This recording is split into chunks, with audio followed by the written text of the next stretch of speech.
دروجه متعلقم قرآن کریم کې دا الله حکم دی فمن شهد منکم الشهر فلیصمه چا باندې چې دروجه میاشت راشي او د اهل دروجی وی نو د روزه ونیسي. الله دې مونږ او تاسو ټول ته د صحیح روزه نیولو توفیق نصیب فرمایي. قرآن کریم کې الله عز اسمه ارشاد فرمایي چې یا ایها الذین آمنوا اے ایمان والاو کتب علیکم الصیام فرض کړل شوی دا پتا سو باندې روزه کما کتب علی الذین من قبلکم لکه څنګه چې فرض شوی او هغه کسانو باندې چې کم تاسو نه مخکې تیر شي کم قومونه چې تاسو نه مخکې تیر شوی دي نو روزه په هغه هم فرض و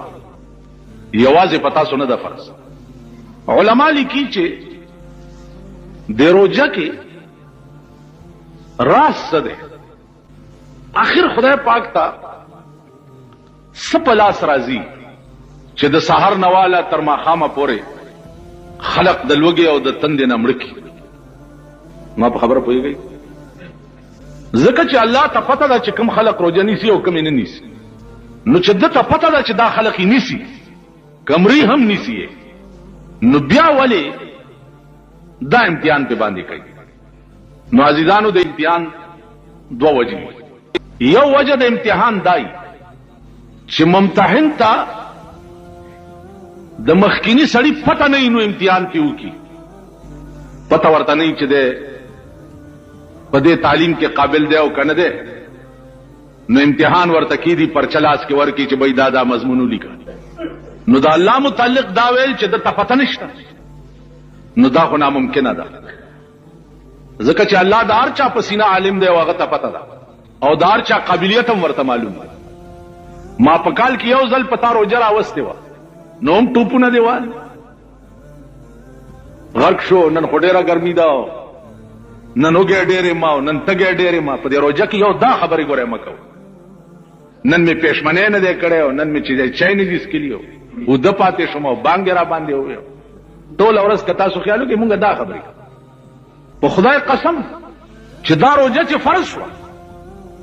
وخی چرته وي دا سبزیانې چې دا تاسو نن خورئ دا چرته وي یو کدوب او هغه هم ډېر په مشکله پیدا کړ او چې پیدا بشو نو رسول الله صلی الله علیه وسلم کدو لګیا دې پرې کوي نره نره پرې کوي جی دومره نره ولی پرې کوي و دومره نره ځکه پرې کوم چې आवाज زنه ما چې لګه خوروا په کیو کو چې د گاونډیانو تم لګا د رسول الله صلی الله علیه وسلم ترکاری بچوا نو هغه بچ پاو شیو نو پکې دړای وبوي تاله چې و داغه د لرګي جوړو نو هغه یو تاله دومره لوی چې سلورو کسبو چتول نو دا دومره لوی تاله دې د پاره جوړ کړو چې مونږ چې روټي خورو اسنه چې چرته غلام یا مړی یا مزدور دارانه بار پاتې نشي چې هم په دې تالی کې روټي د جناب رسول الله صلی الله علیه وسلم عادت مبارک داو چې یوازې به روټي نه خوړه څومره مرګري غلامان خادمان مریونه دا ټول به ځان سره په یو تاریخ کې د دواړو کونو بادشاہ دی او پروټای ور سره مریونه او خادمان ناس نن چې د دوانو افسرین هغه نوکر ځان سره کې نه یا ډرایور ځان سره پروټای کې نه یا خدمتګار ځان تو بس استغفار او بیا لا چې خان نوابی په دې پاکستان کې وګورئ بار تقدیر روزه الله فرض کړی دی د پاره دا چې دنیا ته وخی بیا خاص کر ملائکو ته وخی چې تاسو وګورئ دا تاسو ویلیو چې بنی آدم ما پیدا کوا دوی به څه چل کوي پردای ویني به توي پردای کورونه به ورانای مونږ ډیر یو ستا عبادت ته پاره اوس وګورئ زما په بندگانو زما امتحان دی سار نه تر ماخامه پورې 14 غنټې ما د پاره لوګو تند تیرې کنه تیرې نو تاسو پر وجه باندې با الله د ټول کائنات په ملائکو کې فخر کوي په تاسو به فخر کوي. حدیث کې راځي چې د قیامت پر ورځ جنت ته چې خلق نه نوځي یو دروازه ده دا غیر ریان نامه ده ریان دروازه با खास कर रोजदार ته आवाज کوي چې تاسو زما په دلار جنت ته نه نوځئ. زما عزیزانو په دې نعمتونو کې چې دا د شپې تاسو خړلې او دومره وخړی چې بیا بل ماښام لمه مړ نه کی ملایان د شپې وګورئ د پیوالاو په دکانونو باندې لوخي ورته پریخي چې ملایي کنه دا غوړې خورواګانې خوار نه خوار او غریب نه غریب سړی تم الله تعالی پښمنی کې پراټي نصیب کړي. نو زما عزیزانو د رمضان شریف په میاشت کې هر عبادت اسمان سره خبرې کوي. علما لیکي چې رمضان د هغه کاڼي نوم دی چې کوم کاڼی د چیلی د سر عمره دی او د جهنم په دې سر پروت دی. سمندر په کال کې یو ځل په داسې موج کې راشي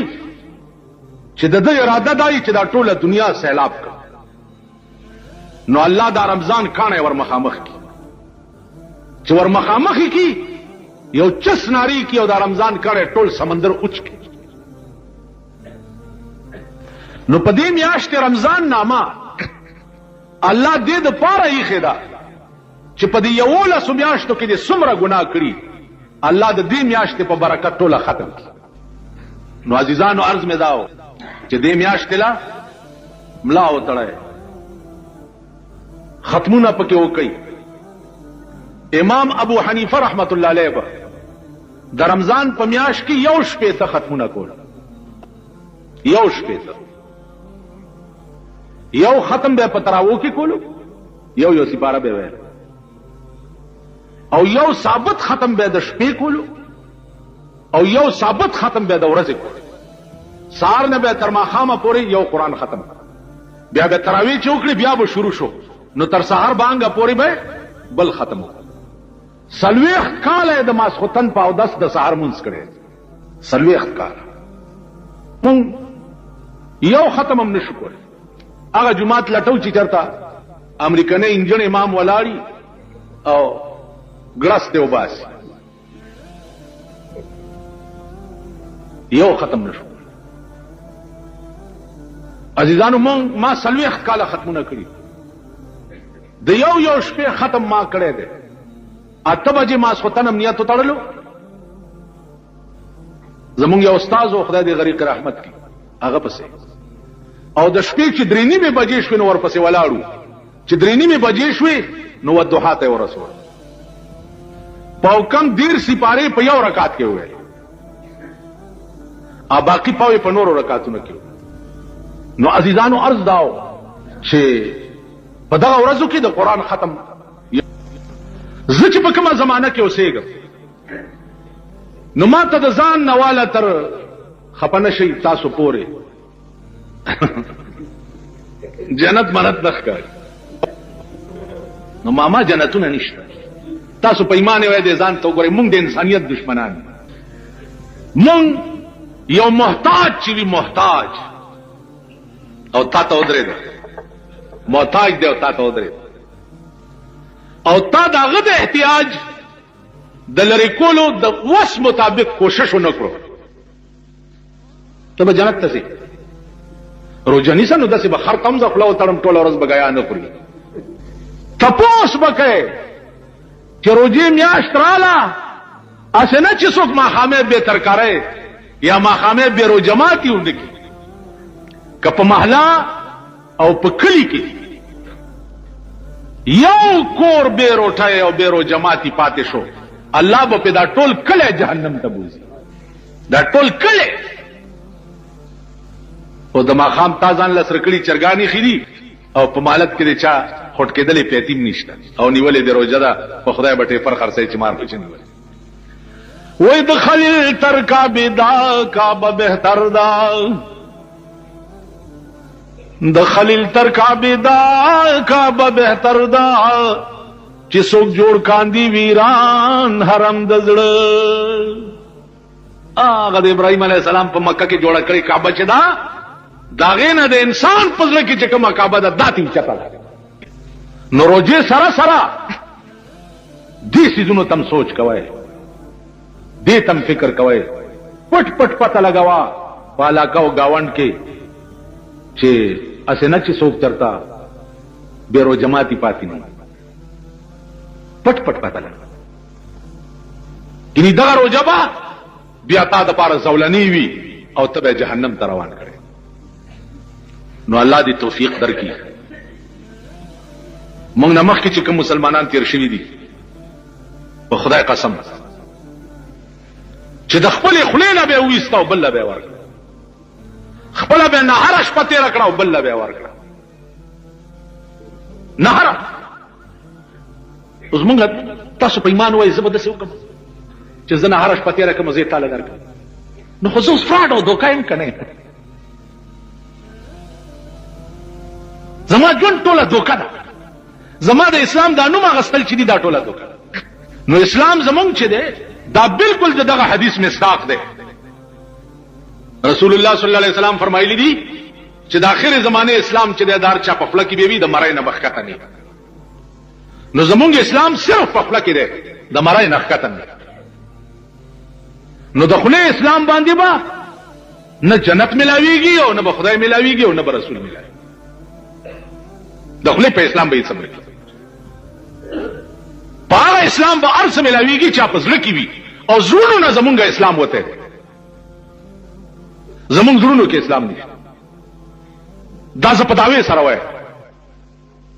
او کوم یو لوی نه لوی ایماندار او مسلمان او بزرګ او جنډا په ولاړه دا وای چې زما زړه کې اسلام دی ما سره د خبرې وکړي اول ورته ځان ثابتوم چې زما اسلام په خله کې دی پړک نه دی او بیا په دته ثابتوم چې پلانې کار دی وګوره پلانې کار دی دا نه چې په ځان جنډې ودرولې دي او خلق ته نګیر چاپیری او لاسونه سپي د دوی ټول خوراک پلیت او مردار او حرام نو موږ ټول مردار خواري مسله خدا ده چې د چا خېټه کې یو نوړای د حرام او پرتې داغه سلويخ پر زمونځ نه کیږي یو نوړای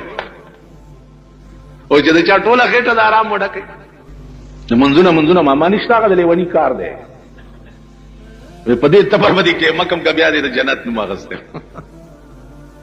نو دا لیونی خبره مې په دې ډلې کړې او دا شعر مې وې چې د خدای په لوی کرم بکیږي په عقل ګرانه د زما د آشنا مینا کله خدای مهرباني وي خو صد بیره بم پار شي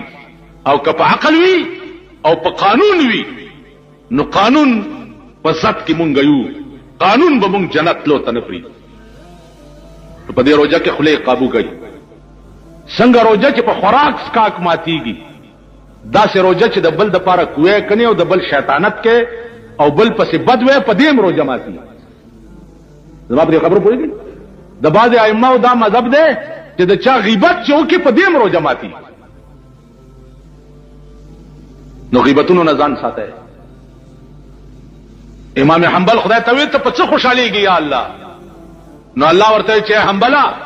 زما د خوشاله لوی شی چې د تلاوت القرآن دی څوک چې قرآن ډیر لولي زه په ډیر خوشاليږم په دې روزه کې چې وزګاری ټول ورځ قرآن لولای الله دې توفیق درکړي